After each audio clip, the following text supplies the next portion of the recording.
I'm Isabella Thompson, 30 years old. Have you ever sat at a family dinner table, surrounded by people who claim to love you, while they systematically tear apart everything you've worked for? That's where my story begins, at a dinner that changed everything. My father thought he was teaching me a lesson about failure that night. Instead, he learned what happens when you underestimate the quiet one at the table. Before I share how one dinner dismantled years of financial deception, please take a moment to like and subscribe, but only if you truly enjoy what I do here. I'd love to know where you're watching from and what time it is there. Drop a comment below. It helps more than you know. Now, let me tell you about the night my father's words became his downfall, and how 7 months of silence became my greatest weapon. The mahogany dining table stretched across my parents' formal dining room like a battlefield, 16 place settings gleaming under the crystal chandelier. It was my father's favorite stage, where Robert Thompson, successful entrepreneur and self-proclaimed family patriarch, held court every third Saturday of the month. 15 guests had gathered that October evening. My Aunt Patricia sat to his right, her judgmental eyes already scanning everyone's outfits. My cousin Jennifer and her new husband Mark occupied the seats of honor across from my father. Old family friends, the Davidsons, chatted quietly near the end of the table. 3 of Dad's business associates filled the remaining chairs, their wives making small talk about the weather. My mother, Margaret, moved between the kitchen and dining room with practiced efficiency. She never sat during these dinners, not really. Even when she pulled out her chair, she'd bounce up within seconds to refill someone's glass or fetch another dish. Tonight, she moved like a ghost, serving everyone but never making eye contact, never joining conversations. "Margaret, the wine," my father called out, though his glass was still half full. She materialized instantly, the bottle already in her hand. I watched from my designated spot, 3 seats down on the left, far enough to be ignored but close enough to hear every word. The placement wasn't accidental. In the Thompson family hierarchy, unmarried daughters ranked somewhere between the good china and the household pets. The smell of roasted lamb filled the air, mixing with my father's cologne and the subtle tension that always preceded these gatherings. Dad had already finished his 3rd whiskey. I recognized the signs. The slightly louder laugh, the way he leaned back in his chair like a king surveying his kingdom. Something was coming. I could feel it building like a storm. "So, Isabella," Aunt Patricia's voice cut through the dinner chatter like a well-sharpened knife. "Any special someone we should know about? You're not getting any younger, dear." The table quieted slightly, forks pausing mid-air. This was a familiar dance, but tonight it felt choreographed. "I'm focused on my career right now," I replied, keeping my voice steady. Jennifer laughed, that tinkling sound she'd perfected in her sorority days. She held up her left hand, letting her new 2-carat diamond catch the light. "Oh, Bella, you always say that, but look what I managed to accomplish while still having a career." She glanced at Mark with practiced adoration. "Some of us can have it all." "That's a beautiful ring," Mrs. Davidson offered kindly, trying to redirect the conversation. But my father was already leaning forward, his eyes glinting with something I'd seen too many times before. The whiskey had loosened his tongue just enough. "Jennifer understands priorities," he said, raising his glass toward my cousin. 28 years old and already building a real future. A husband, a home, probably babies soon. He took a long sip. "That's what success looks like." My mother's hands trembled slightly as she set down a serving dish. "Now Isabella here," Dad continued, his voice taking on that performative quality he used in board meetings. "She thinks a laptop can keep her warm at night. Thinks a job title means something when she comes home to an empty apartment." "Robert," Mr. Davidson said quietly, but my father was already standing, glass in hand. No, let me finish. This is important. This is about family legacy." He looked directly at me, and I saw it then, the cruel satisfaction he got from these moments. "So tell us, Isabella, how does it feel being the only failure at this table?" The silence that followed was deafening. Then, as if on cue, nervous laughter rippled through the room. Jennifer giggled behind her napkin. Mark smirked into his wine. Even Aunt Patricia couldn't hide her amusement. My father wasn't done. He was never done when he had an audience. "Ladies and gentlemen," he announced, gesturing broadly with his whiskey glass, "let me properly introduce my daughter. 30 years old, single, and still thinking a career can keep her warm at night. No husband, no children, just spreadsheets and conference calls." More laughter, louder this time. "At her age, I'd already built my first company, married your mother." He nodded toward Mom, who stood frozen by the kitchen door. "And had Isabella on the way. But my daughter? She's too good for marriage, too important with her little job to think about giving me grandchildren." "It's not a little job," I said quietly, my hand finding my phone in my pocket. "What was that?" He cupped his ear mockingly. "Did the spinster say something?" "Robert, please," my mother whispered, but he waved her off. "No, Margaret, she needs to hear this. All these years of expensive education, and what do we have to show for it? Jennifer here, younger, smarter, prettier. She figured it out. But Isabella?" He shook his head with theatrical disappointment. 30 and alone. That's not success, sweetheart. That's just sad." The business associates shifted uncomfortably. Mr. Davidson cleared his throat. But nobody defended me. Nobody ever did. I gripped my phone tighter, feeling the weight of the folder in my bag against my chair. 7 months of preparation, 7 months of waiting for exactly the right moment. My father raised his glass one more time. "To real success, to family values, to knowing what actually matters in life." Everyone raised their glasses, everyone except me. As glasses clinked around me, my mind drifted to all the moments that led to this one. It started when I was 12, bringing home straight A's only to hear, "Good grades won't find you a husband." At 16, when I won the state mathematics competition, he told the neighbors I was compensating for not being pretty enough. My full scholarship to Northwestern? A waste, since you'll quit working when you have babies. The MBA from Wharton, that I'd funded myself through loans and 70-hour work weeks, meant nothing to him. When I made senior manager at 27, he told everyone at Christmas dinner that I was playing career woman, while my biological clock ticked away. The worst part was how he'd rewritten history. Before I refused to marry his business partner's son 2 years ago, that chinless wonder who thought women shouldn't work after marriage, Dad used to brag about me. I'd been his brilliant daughter then, his future CEO. But the moment I said no to that arranged relationship, I became the family disappointment. "Your sister had 3 kids by 30, he'd remind me, though my sister Kelly lived across the country now, barely calling anymore. "Your cousins all married well," he'd say, as if Jennifer's husband's trust fund was an achievement she'd earned. Every accomplishment I'd fought for became evidence of my failure as a woman. Every promotion was another year wasted not finding a husband. Every success in my career was proof that I had my priorities wrong. "Isabella, are you even listening?" My father's voice snapped me back to the present. "I asked you to stand up and give a toast to Jennifer, to someone who actually understands what success means." I looked at my mother, still hovering by the kitchen door, her eyes pleading with me to just comply. Just this once. Just like always. I started to rise from my chair when my mother suddenly appeared at my shoulder, her hand gentle but insistent on my arm. "Please, Isabella," she whispered, so quietly only I could hear. "Don't make him angry. You know how he gets about money when he's upset." Money. Always money with her these days. The way she flinched when he mentioned bank accounts. The way she never bought anything without asking first. "Mom, just apologize," she breathed, her fingers trembling against my sleeve.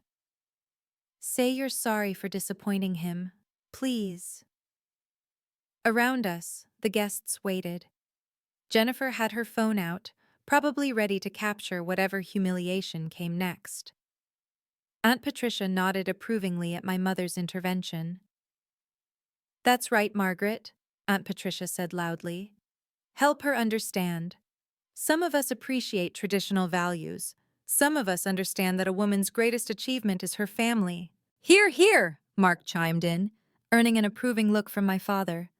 Mr. Davidson's wife touched his arm, whispering something, but he just shook his head slightly. Even the Davidsons, who'd known me since I was 5, wouldn't speak up. The 3 business associates studied their plates as if the lamb held the secrets of the universe. I was completely alone at a table full of people. Stand up, Isabella, my father commanded. Show some respect for once in your life. My mother's grip tightened. Please, she mouthed silently, and I saw something in her eyes I'd never noticed before. Fear. Real, bone-deep fear. What are you so afraid of, Mom? I asked quietly. She pulled back as if I'd slapped her, glancing nervously at my father. I'm not. I just want everyone to have a nice evening. But I saw the truth in that glance. She was terrified. And suddenly, I wondered what else I'd been missing all these years. If you've ever felt invisible at your own family table, drop a comment below. I read every single one, and your stories give me strength to share mine. It's amazing how many of us have sat through these moments, believing we had no choice but to endure them. But here's what I learned that night. Sometimes the quietest person at the table holds the most power. The key is knowing when to use it. Stay with me. What happens next changed everything. And I mean everything. The woman who walked into that dinner and the one who left were 2 completely different people. My father set down his glass with deliberate force, the sound sharp against the mahogany table. Since you seem incapable of showing basic gratitude, he said, his voice taking on that dangerous edge I knew too well. Let me make something crystal clear. I've been very patient with your lifestyle choices, Isabella. Very generous, considering. Generous? The word slipped out before I could stop it. Yes, generous. He pulled out his phone with theatrical flair. I spoke with my lawyer last week, did a little estate planning update.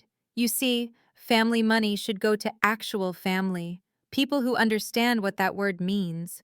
Jennifer leaned forward, eyes bright with interest. My mother went completely still. I've restructured everything, he continued, scrolling through his phone. Jennifer and Mark will be the primary beneficiaries now. They're building something real, a legacy. While you? He looked up, his smile cold. You've chosen your career over family, so live with that choice. Robert, Mr. Davidson interjected carefully, perhaps this isn't the time. It's the perfect time, Bill. Isabella needs to understand consequences. My father stood again, commanding the room. The Thompson Family Trust, the investment properties, the portfolio I've built over 30 years, none of it goes to someone who spits on family values. You refuse to marry, refuse to have children, refuse to be a real woman, he cut me off. So I'm refusing to subsidize your selfishness anymore. Last week's changes are already filed. Irrevocable. The room held its breath. Jennifer couldn't hide her smile. Mark actually raised his glass slightly as if in toast. Real family members get real inheritance, my father declared. And Isabella, you're barely family anymore. Just a disappointment with my last name. My phone buzzed in my pocket.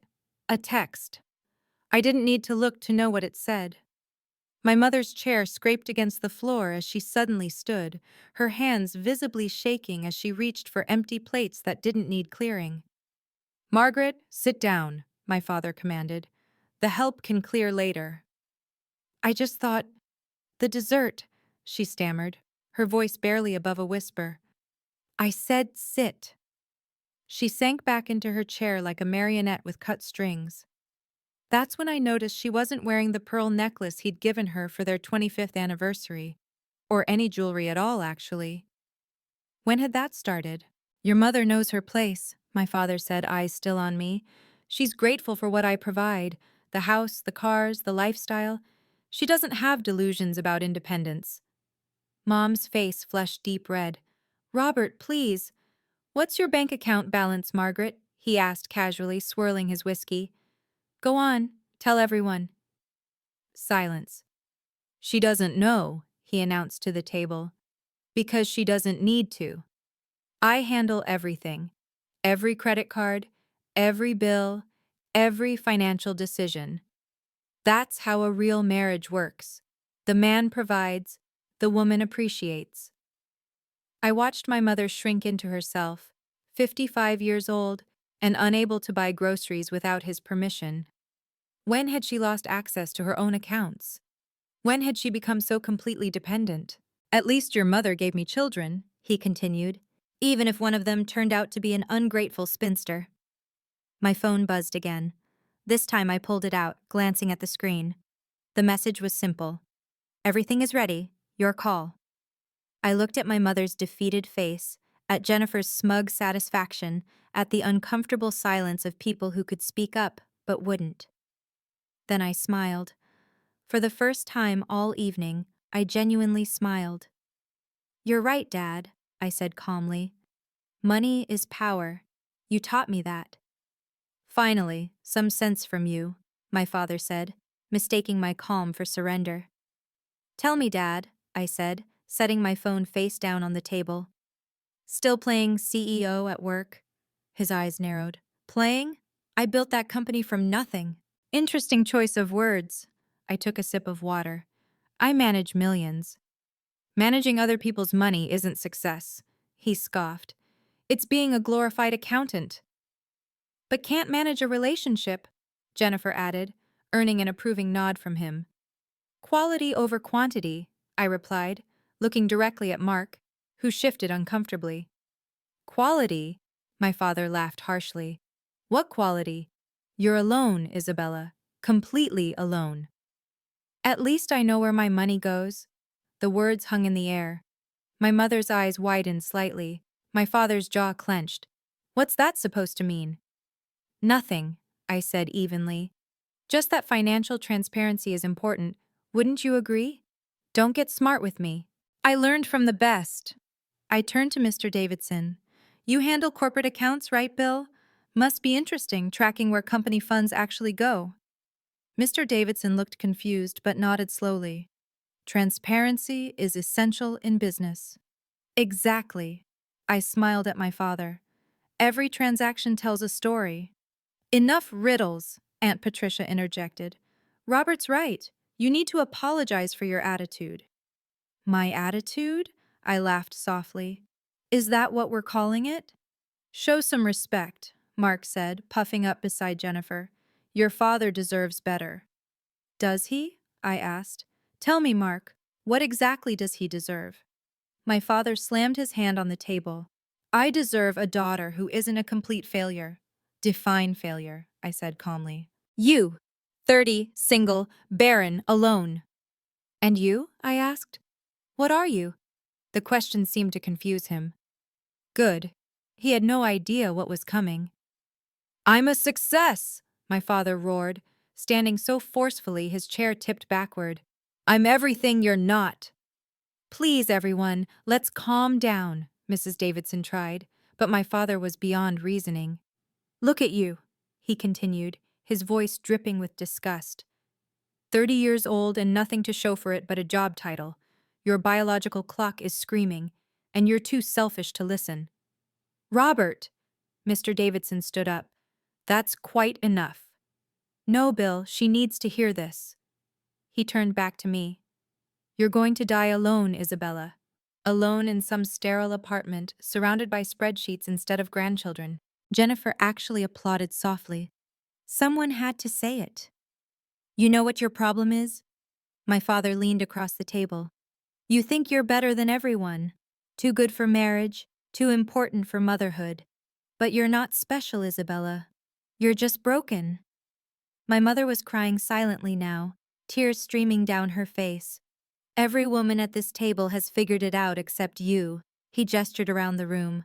They understand their purpose, but you're an evolutionary dead end. That's a bit harsh, one of the business associates muttered, but his wife shushed him. Harsh? It's honest. My father picked up his whiskey, draining it. 30 years I invested in her. Private schools, college, everything. And this is my return? A bitter spinster who'll never give me grandchildren? You have Kelly's kids, I reminded him quietly. Kelly married properly, had children properly, did everything properly. He refilled his glass with shaking hands. Not like you. You're nothing but a disappointment with an expense account. The room was suffocating. Everyone stared at me, waiting for me to break, to cry, to run. Instead, I remained perfectly still, my hand resting on my phone. Now, my father said, raising his freshly filled glass, we're going to do this properly. Everyone, raise your glasses to Jennifer, to real success, to someone who actually makes their family proud. Glasses rose around the table. The crystal caught the light, creating small rainbows on the walls. Even Mr. Davidson reluctantly lifted his glass, though he wouldn't meet my eyes. And you, my father pointed at me, are going to stand up and toast your cousin. Tell everyone how proud you are of someone who didn't waste their youth on meaningless ambitions. Robert, please, my mother begged. Stand up, he bellowed. I rose slowly, my phone in one hand, reaching for my water glass with the other. Go on, Jennifer smirked. Tell everyone how successful I am, how I have everything you don't. That's right, my father nodded. Say it, Isabella. Admit what you are. Say the words, I'm a failure, and Jennifer is everything I'm not. The room held its breath. Aunt Patricia leaned forward eagerly. Mark had his phone out, recording. Even the business associates had given up pretending not to watch. Say it, my father commanded, or get out of my house forever. I looked around the table, at these people who'd watched me grow up, who'd celebrated my graduations, attended my birthday parties, claimed to care about me. Not one of them would stand up for me, not one. You want me to make a toast? I asked, pulling out my phone. Finally, my father said triumphantly. I unlocked my phone, opened an app, and set it on the table. Then I reached into my bag and pulled out a manila folder, thick with documents. I'll do you one better, I said, my voice carrying clearly through the room. I'll tell you all a story about success. Real success. My phone lit up with a notification. A simple message. Transfer complete. All systems ready. What are you doing? My father demanded, but I held up one finger, asking for patience. 7 months ago, I began, still standing, something interesting happened. Dad, do you remember that night in March? You came home from your business trip to Miami? His face flickered with something. Confusion, concern. You were celebrating. You'd closed some big deal, you said. Had too much champagne on the plane. I opened the folder, pulling out the first document. You asked me to help you with some paperwork, said your eyes were too tired to read the fine print. I don't remember. You were very insistent, said it was just routine business documents, trust arrangements, power of attorney for the company transitions. I held up the paper.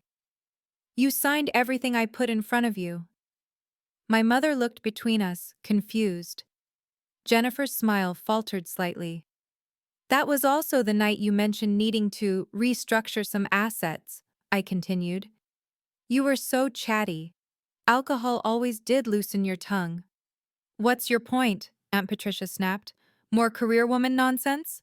My point, I said, pulling out my phone again, is that success comes in many forms. For instance, did you know that in my role at Morrison Industries, I oversee forensic accounting? Mr. Davidson sat up straighter. Forensic accounting? Mm-hmm. We investigate financial irregularities, trace hidden transactions, uncover redirected funds. I swiped through my phone. It's fascinating what you can find when you know where to look. My father's face had gone pale. What did you do? Nothing yet, I said calmly. But the night is young, and unlike you, Dad, I actually read the fine print, every single word. The folder felt heavy with possibility. I pulled out another document, this one with a corporate letterhead that made Mr. Davidson lean forward with interest. You know what's funny about joint accounts? I asked the room. They tell stories. Every transaction, every transfer, every mysterious withdrawal. Isabella, my father warned, his voice low and dangerous.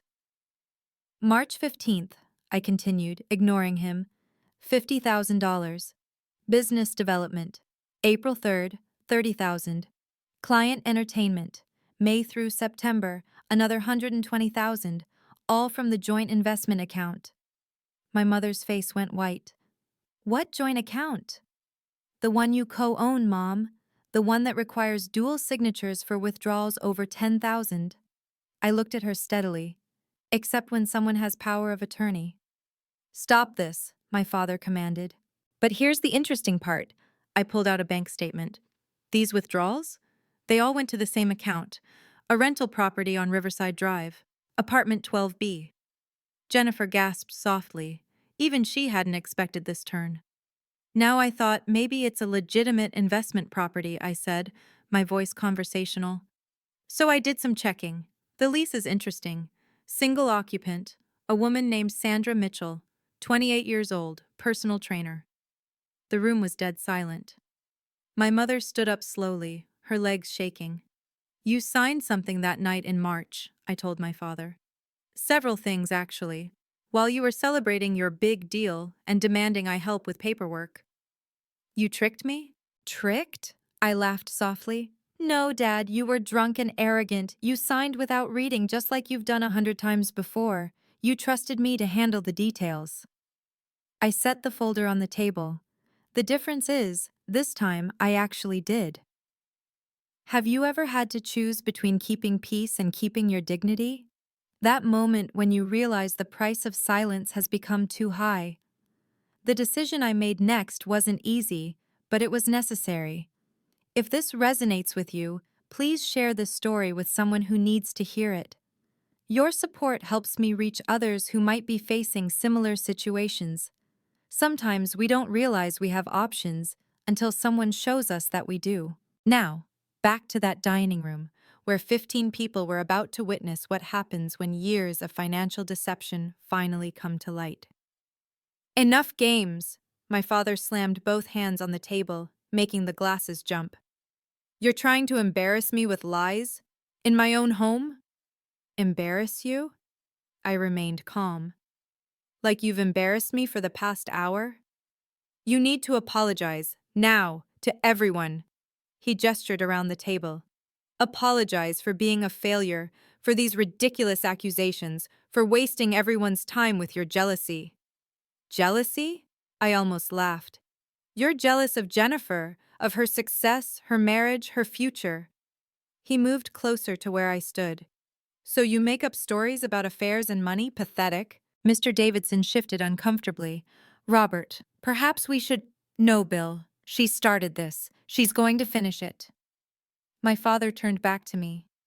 On your knees. What?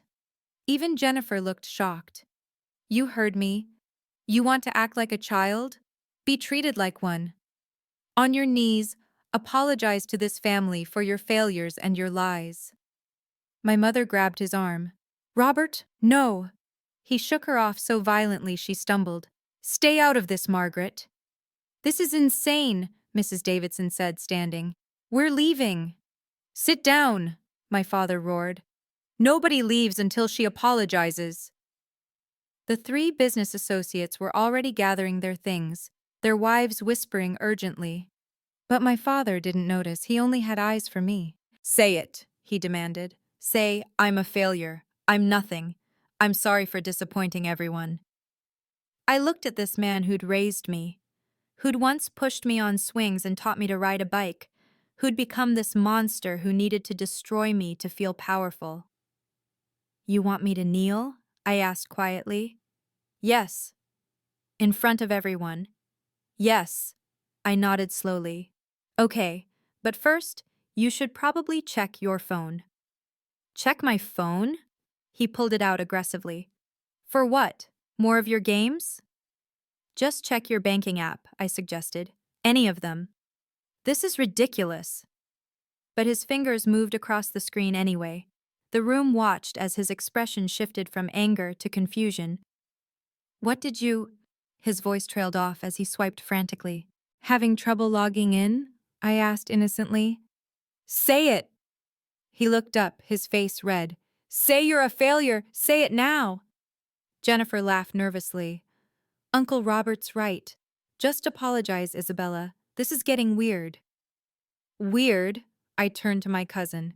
You want to know what's weird? A father who tracks his adult daughter's ovulation cycle, who sends her articles about egg freezing, who tells waitresses she's single and desperate. You're deflecting, Aunt Patricia said. Just admit you're jealous and— I'm not jealous, I interrupted. I'm free. There's a difference. My father threw his phone on the table. You think you're so clever? You're nothing. A barren, bitter woman who'll die alone with her spreadsheets. Robert, Mr. Davidson stood up. That's enough. It's never enough, my father shouted. She needs to learn her place. I pulled another document from the folder. Speaking of places, Dad, do you want to tell Mom about Sandra's place, or should I? My mother was standing perfectly still, her face a mask of controlled pain. She'd known. Of course she'd known. There's nothing to tell, he said, but his voice wavered. Nothing? I smiled, that same cold smile he'd given me earlier. Then you won't mind if I share some photos? From your business trips? The room held its breath. You're destroying this family, he said quietly. No, Dad. I'm just done pretending it isn't already broken. I stood perfectly still, letting the silence stretch until it became unbearable. Then, slowly, deliberately, I pulled the final set of documents from the folder. Before I show these, I said, turning to my mother, Mom, you should know something. I've been protecting you for 7 months. She blinked, confused. Protecting me? From the truth. From the full extent of it. I held out a single sheet of paper to her.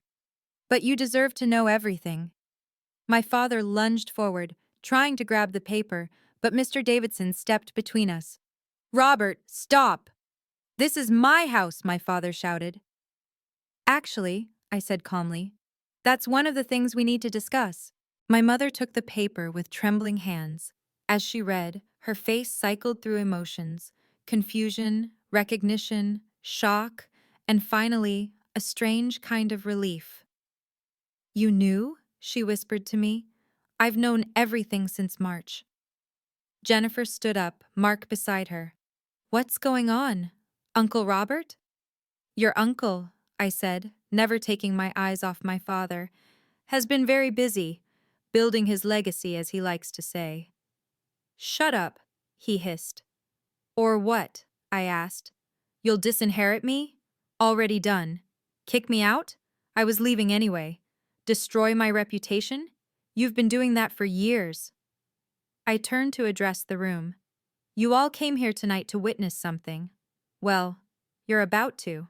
The folder still had several documents left, each one meticulously organized, labeled, waiting. I've been paying attention, Dad, I said quietly. To everything, every transaction, every lie, every legal document you signed without reading. His face had gone from red to white. What did you do? What you taught me, I replied. I protected my assets. Mr. Davidson, I said, turning to my father's oldest friend, you know Morrison Industries, don't you? He nodded slowly. Of course. Fortune 500. We've tried to get their business for years. Would you mind telling everyone what position someone would need to hold there to oversee a $500 million portfolio? His eyes widened with understanding. That would be C-suite level, senior executive. More specifically, Chief Financial Officer, CFO. He stared at me with new recognition. You're not just managing money, are you? No, I said simply. I'm the youngest CFO in Morrison Industries history. 7-figure salary, stock options, and a seat on the board pending next quarter. The room erupted. Jennifer's mouth fell open. Mark actually dropped his wine glass. Even Aunt Patricia looked stunned. That's impossible, my father sputtered. You said you were an analyst. No, Dad. You assumed I was an analyst. You never asked, never listened. Too busy telling me about my failures to hear about my successes. You're lying. Mr. Davidson pulled out his phone, typing quickly. Robert, she's telling the truth. It's right here. Isabella Thompson, CFO, Morrison Industries. There's a whole press release from January. January? My mother looked at me. You've been CFO since January? Since my 30th birthday, actually. The board approved it as their gift to the company. Their words, not mine. But you never said, Jennifer started. When? I asked. During the lectures about my biological clock, between the jokes about dying alone, or maybe while Dad was calling me a failure? My father sank into his chair. It doesn't matter. You're still alone, still empty. Am I? I pulled out my phone, showing a bank balance that made Jennifer gasp. Seems pretty full to me. Now that we've established I'm not the failure you thought, I said, pulling out a stack of bank statements, let's talk about where the family money has really been going. Don't you dare! $200,000, Dad. That's what you've taken from the joint investment account in 7 months. I spread the statements across the table. Mom, did you know about any of these withdrawals? My mother shook her head, tears flowing freely now. But here's the interesting part, I continued, pulling out rental agreements. Riverside Drive, apartment 12B, lease signed in March, rent, $8,000 a month, paid from the family account. That's a business property, my father said weakly. Really? Then why is it furnished with $60,000 of furniture from Bergdorf's? Why are there monthly charges for spa services, personal shopping, and a car lease for a Mercedes? I pulled out photos, credit card statements, receipts, delivery confirmations. Stop, he pleaded. Sandra Mitchell, 28, Pilates instructor. Met her at your gym, didn't you? Same age as Jennifer, younger than your failure of a daughter.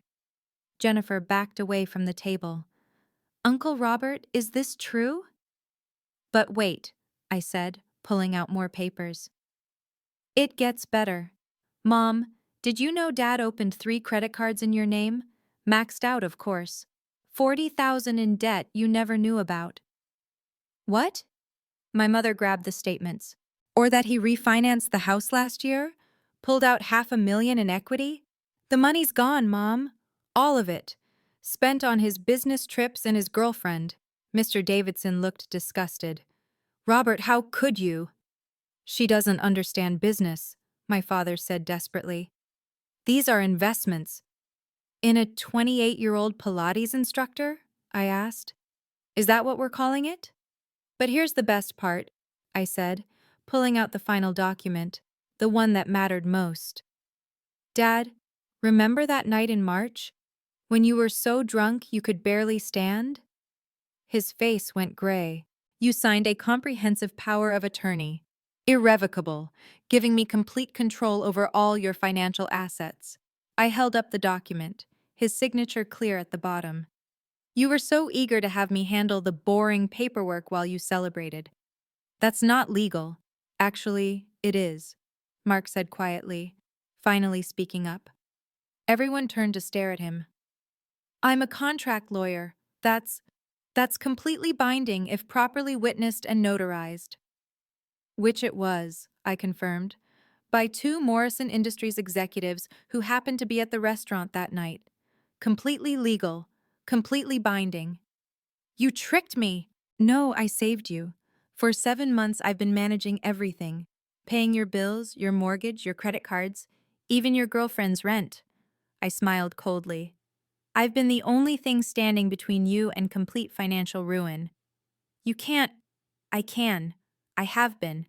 Check your phone again, Dad. Really look this time. He grabbed his phone, fingers shaking as he opened app after app. His face grew paler with each swipe. Everything's frozen, he whispered. Not frozen, transferred. To accounts only I control. Every asset, every investment, every penny that wasn't already spent on Sandra. I gathered my documents. For 7 months, you've been completely dependent on me. The failure, the spinster, the disappointment. Give it back! He stood, lunging toward me again. No. The simple words stopped him cold. As of midnight tonight, I announced to the room, I'm stopping all payments. Every single one. Effective tomorrow morning, I said, my voice carrying clearly through the stunned silence. Every credit card in your name will be declined. The mortgage payment due next week won't process. Your car payments, insurance, country club membership, all of it stops. You can't do this. He was shaking now, real fear replacing the anger. I can and I am. I turned to my mother. Mom, I've set up an account in your name only. 6 months of living expenses fully funded. The divorce lawyer is already paid for. Rebecca Martinez, the best in the state. My mother's hand flew to her mouth. The house is leveraged to the maximum, I continued. It'll have to be sold, but Mom will get half of whatever's left after the debts are paid. The court will make sure of that. This is theft, my father shouted. No, this is consequence. I pulled out one final paper. This is a full accounting of every dollar you've stolen from Mom's inheritance, from the joint accounts, from the family trust. Your lawyer can explain how bad this looks in divorce court. Nobody will believe you. They don't have to believe me. The paper trail speaks for itself. I looked around the room. 7 months of documentation. Every receipt, every transfer, every lie. Jennifer was crying now, mascara running down her cheeks. Uncle Robert, how could you do this to Aunt Margaret? Your business creditors will be very interested to know your company credit line was secured with falsified documents, I added. That's fraud, by the way. Please, he begged, all bravado gone. Isabella, please. The way you said please when you demanded I get on my knees? That kind of please? Mr. Davidson stood. We should go. This is a family matter now. But nobody moved. They all wanted to see how this ended. My father grabbed his phone again, frantically calling his lawyer. Jim, I need you to... His face crumbled as he listened. What do you mean conflict of interest? She's my daughter. He hung up, immediately dialing another number. His bank, his broker, anyone who might help. But it was Saturday night, and even if it wasn't, there was nothing they could do. The contracts are airtight, Mark said quietly to Jennifer. I'm looking at them now. She's had 7 months to make sure everything was perfect. You planned this, my father said, his voice hollow. You've been planning this since March. Since the night you came home drunk and bragging about your sweet young thing on the side? Yes. I picked up my bag. Since you laughed about how Mom was too stupid to notice the missing money? Absolutely. I gave you everything. You gave me trauma and criticism. I earned everything else myself. He turned desperately to the room. Someone help me. Bill, you understand business. This can't be legal. Mr. Davidson shook his head. You signed the papers, Robert. You gave her complete authority. While drunk. Still conscious. Still legal. Mark confirmed. Any first-year law student could tell you that. My father sank into his chair, finally understanding the full scope of his situation. No money, no assets, no control. Everything he'd built his identity on, gone. The apartment lease is in your name, I told him. Sandra's apartment. It's paid through the end of the month. After that, you're on your own. This failure, he whispered, looking at me with genuine bewilderment. This disappointment just destroyed me. No, Dad, you destroyed yourself. I just stopped enabling it. The room was silent except for my mother's quiet crying, though I noticed they might have been tears of relief. The silence that followed was deafening, then chaos. Aunt Patricia stood abruptly, knocking over her wineglass. This is insane. Margaret, are you going to let her do this? My mother straightened her spine for the first time all evening. He's been cheating on me for 2 years, Patricia, stealing my inheritance. What would you have me do? But family, Bo. Family? Mom laughed bitterly. Where was family when he humiliated our daughter? When you all sat here laughing at her? Jennifer grabbed Mark's arm. We should go. Wait, Mr. Davidson said, turning to me with something like admiration. Isabella, Morrison Industries has been looking for someone to head our new ethics division. Someone who understands both finance and integrity.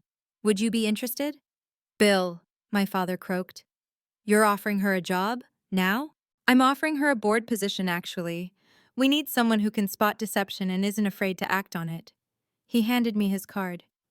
Call me Monday. The three business associates were already at the door, their wives pulling them along. One turned back. Robert, we'll need to discuss the partnership. This kind of scandal. Get out, my father screamed. All of you, get out! But it was his house in name only now, and everyone knew it.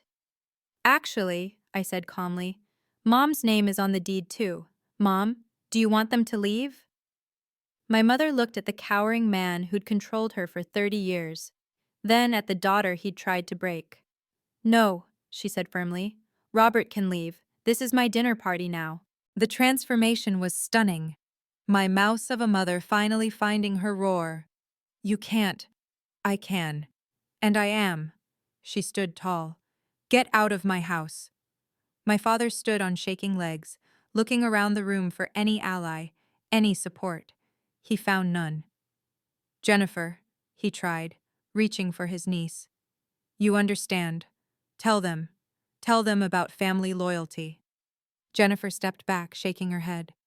You called Isabella a failure while you were stealing from Aunt Margaret? That's not family, Uncle Robert. That's just cruel.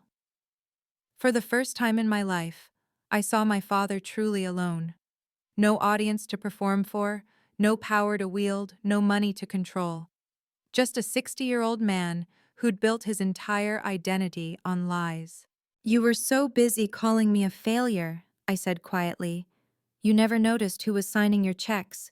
Every payment for the last 7 months came from accounts I control. You've been living on my mercy since March. I'm your father. Biologically, yes, but you haven't been a father in years. You've been a bully with a bank account, and now you're just a bully. My mother walked to the front door and opened it. Leave, Robert.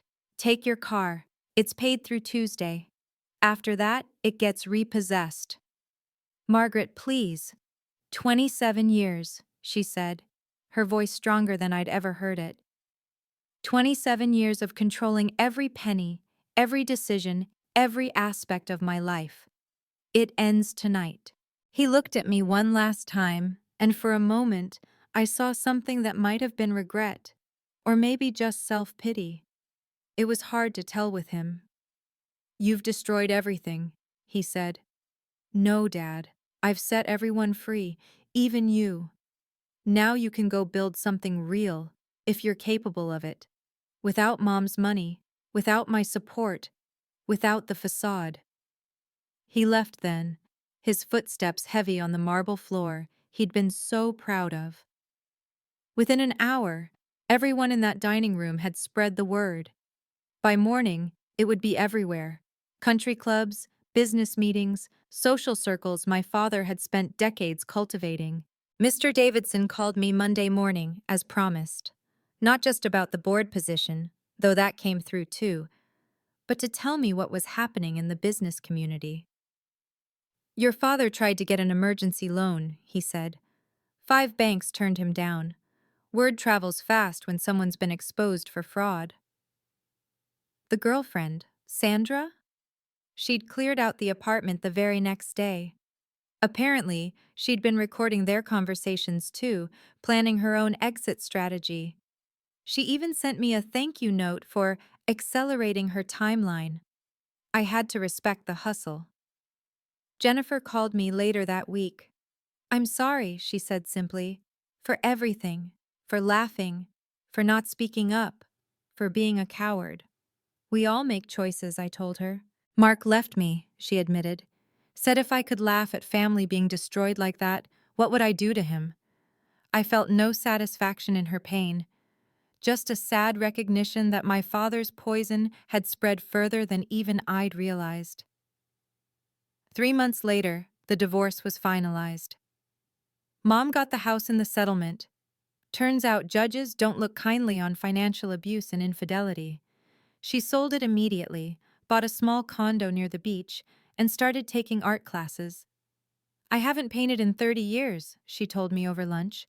Your father said it was a waste of time. My father? Last I heard, he was working as a consultant for a small firm in Jersey. living in a studio apartment, dating someone age appropriate who didn't know about his past. Maybe he'd learned something, maybe not. It wasn't my concern anymore. 6 months after that dinner, I sat in my new office, board director at Morrison Industries, the youngest in company history. The wall behind my desk held my diplomas, awards, and a single photo. Mom and me at her art show, both of us genuinely smiling. She'd found herself after 27 years of being erased. Started therapy, joined a support group for financial abuse survivors, even began dating a kind widower from her painting class. I spent so many years afraid, she told me. Afraid of being alone, of having nothing, of his anger. But you showed me something that night, that the fear of staying was worse than the fear of leaving. I'd established new rules for my life.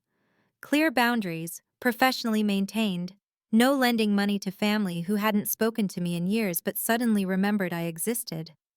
No attending family gatherings where my presence was tolerated rather than welcomed. No apologizing for my success, my choices, or my standards. No explaining why being single at 31 didn't make me a failure. Jennifer reached out occasionally, trying to rebuild something from the ashes of our relationship. I was cordial but careful. Trust, once broken by laughter at your lowest moment, doesn't easily repair. I learned something important, I told her during one coffee meeting. Setting boundaries isn't cruel. Staying silent while being abused is. She nodded, understanding. Do you ever regret it?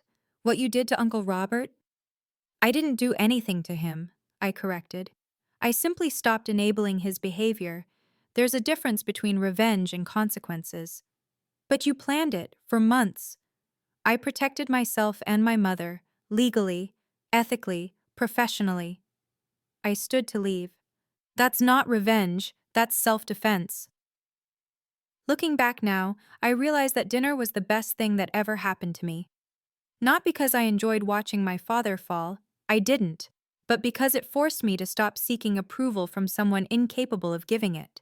Success isn't about meeting other people's expectations. It's not about marriage by 30 or children by 35 or any other arbitrary timeline society creates. Success is building a life that's truly yours, with values you've chosen, boundaries you maintain, and relationships that nurture rather than diminish you. My father called me a failure because I wouldn't follow his script. But I was never failing. I was writing my own story, one where a woman's worth isn't measured by her relationship status or her willingness to be small. The most powerful thing you can do isn't seeking revenge or proving others wrong. It's simply stopping the enabling, stopping the financial support, stopping the emotional labor for people who don't value it. That night, I didn't destroy my father. His own choices did that. I just stopped catching him when he fell. Your worth isn't determined by your relationship status, your reproductive choices, or anyone else's expectations. You deserve respect, not because of what you produce or whom you marry, but because you exist. And sometimes, the greatest act of love, for yourself and others, is refusing to enable those who would diminish you. If someone needs you to be small for them to feel big, that's not love, that's control, and you have every right to break free from it. The only failure in life is living by someone else's definition of success. Remember that. Especially when you're sitting at your own family's table, feeling alone in a room full of people who should love you better. If my story resonated with you, please share it with someone who needs to hear that their worth isn't defined by others. What boundaries have you had to set with family? Share your story in the comments. I read and respond to as many as I can. Subscribe for more stories about finding strength in unexpected places. And remember, sometimes the most powerful thing you can do is simply stop enabling those who disrespect you. Until next time, this is Isabella Thompson, reminding you that you deserve respect, regardless of your choices. You are enough, exactly as you are.